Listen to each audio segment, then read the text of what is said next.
Monde miroir. À chaque fois que Tano contemple le reflet de l'eau par des flaques, des mares ou des lacs, il arrive toujours un moment où ses yeux voient des choses qu'il ne devrait pas voir. Des animaux, des plantes, des batailles, des machines.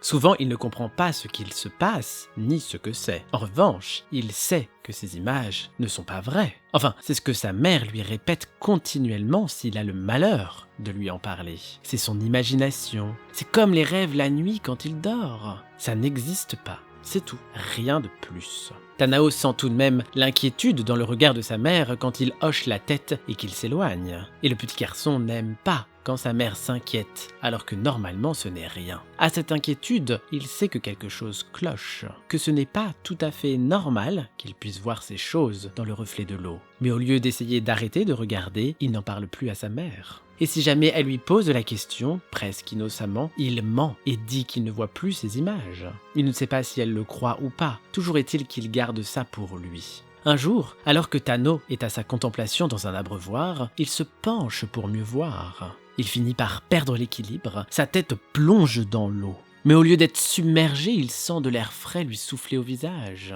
Par réflexe, il avait fermé les yeux. Tano les ouvre donc et ce qu'il voit le fascine encore plus. Il est au cœur de l'image qu'il voyait précédemment dans le miroir de l'eau. Il est à la fois paniqué et subjugué. Une immense plaine s'étend devant lui et de gigantesques lézards volant aux écailles flamboyantes parcourent le ciel. Il entend le cri de ces créatures. Il sent même le vent sur son visage ainsi que la chaleur des rayons du soleil sur sa peau.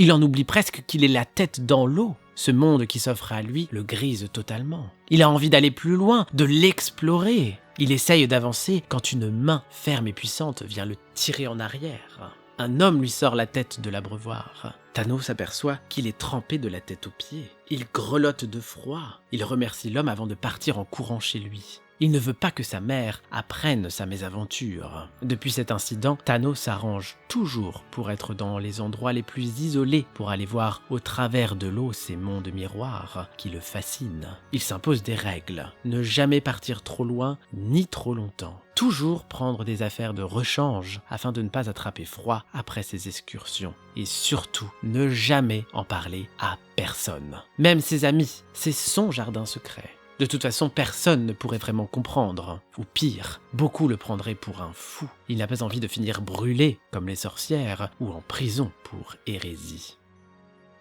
Fin, et à la semaine prochaine. Abonne-toi.